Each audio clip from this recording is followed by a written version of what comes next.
My name is Sue McCosker. I'm with the Queensland Department of State Development, Infrastructure and Planning. Before I move on, I'd just like to explain that, as you know, there was an election or a new government formed last month.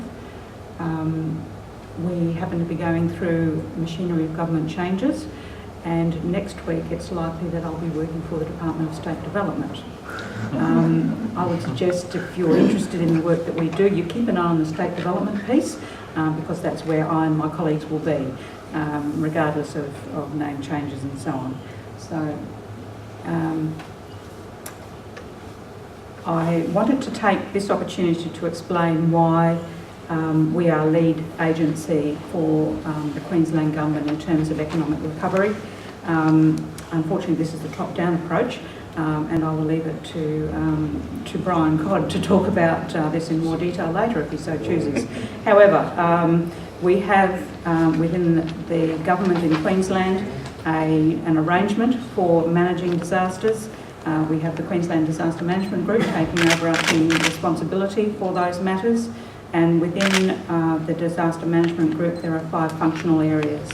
Our Director General, David Edwards, chairs the Economic Recovery Group within that mechanism. So that's the reason that we are charged with this good work. So we have the state, the overarching group. In regions such as this, we have the District Disaster Management Group. We've got Cameron here somewhere, or he was here, who has responsibility for that group, among others. We have representatives from the Queensland Government agencies based here regionally on that group, and their role is to provide a coordinated whole-of-government approach to disaster management in this region. My director, Phil Henry, sits on that group for state development and collaborates with his peers to see what we can do. Obviously, we have a significant interest in the economic development, the economic recovery component of that work. And there are a number of things that group gets involved in. So we then filter down to local disaster recovery groups, generally chaired by mayors. Certainly in the case of this recent episode, we had Bill Ludwig, Margaret Strello and Ron Carriage leading the local disaster recovery groups across Livingston, Rockhampton and Banana in particular. We offer assistance to those councils in the preparation of recovery plans, obviously with a focus on that economic recovery component, and we're in ongoing discussions with those councils in terms of what those individual communities need for future recovery. I also wanted to talk about the Department of Tourism Small Business major events in the Commonwealth Games. It might be nice if they had a name change, it would be easier to say, but we fondly refer to them as DTESB. So DTESB's relevance in all of that is the tourism and small business component. They have lead on those activities for the state, and what they don't have is a regional presence. They don't have staff in regional Queensland. We provide that service delivery on DTESB's behalf. So we're active on behalf of the state in delivery of services to small business particularly. So to the post-cyclone response, immediately after Cyclone Marcia, we door-knocked a number of businesses through Livingston, Rockhampton and Banana. We covered about 250 affected businesses. The purpose of that was firstly to quantify their losses, and secondly to collect data for the state and for the Commonwealth. We were also very focused on listening and having business share the impact on their activity on their businesses of the cyclone and what it meant for them longer term. So that was the first element. We then, in conjunction with a range of other stakeholders, including the TESB, the Capricornia Chamber of Commerce, Rockhampton Industry Group, the University, Rockhampton and Livingston Councils and Capricorn Enterprise, have formulated and delivered a survey to fairly broadly to businesses, and asking them for information about the impact of the cyclone on business, to particularly inform submissions, the state submissions to the Commonwealth for Category C and Category D funding.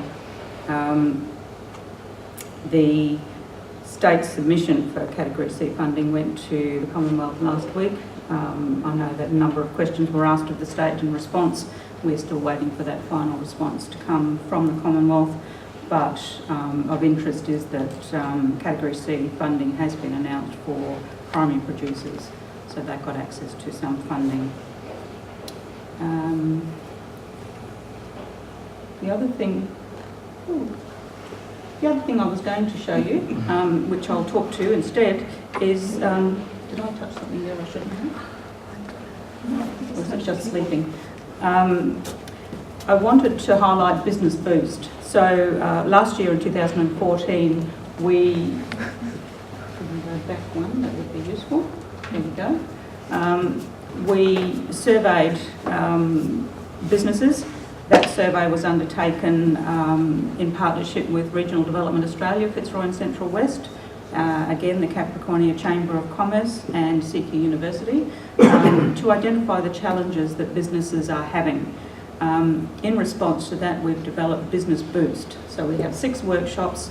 We are providing them free of charge post the cyclone, and the topic matter is there for you. So 6 workshops that are designed to build resilience in business. It's designed to improve the bottom line for businesses.